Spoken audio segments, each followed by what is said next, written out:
the one thing they all have in common, I think, is they're hungry. And I know that sounds simplistic, but I believe that's the single most important element that separates the quality of people's lives.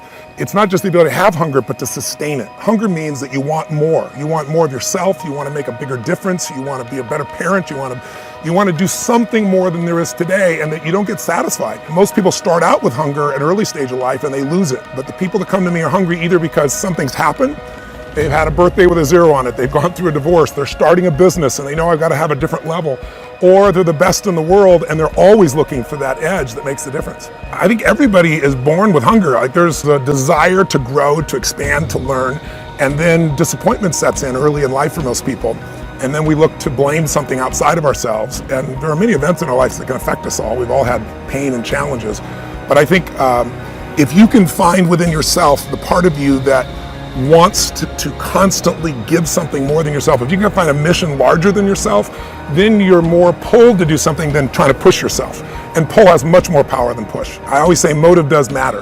That if your motive is to serve something greater, there is an energy that comes up inside of you. So I feed 2 million people a year because somebody fed my family when I was 11 years old, and now this year we're feeding 4 million. I want to do more in that area. And every business I'm in, that drive just doesn't go away. The capacity to strengthen and increase your hunger is the one common denominator amongst the most successful people. They've never lost their hunger. Most people are hungry to achieve a certain amount, make a certain amount of money, and then they get comfortable and relax, or to get a certain level of fitness and then they relax. But Richard is as driven today as when he was 16 years old starting. I mean, he's like on fire, and he's 65 years old. Warren Buffett is 85 years old. He's as driven today as when, he began the journey, right? I believe intelligence. I love people that are wickedly smart.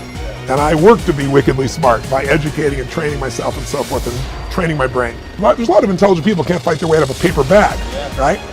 Hunger is the ultimate driver, because if you're hungry, you can get the strategy, you can get the answer. If you can't model it, you can find it. So hunger, modeling would be maybe the next best skill. Knowing that success leaves clues. The best way is get around where it's better and things will hit you. Who you spend time with is who you become.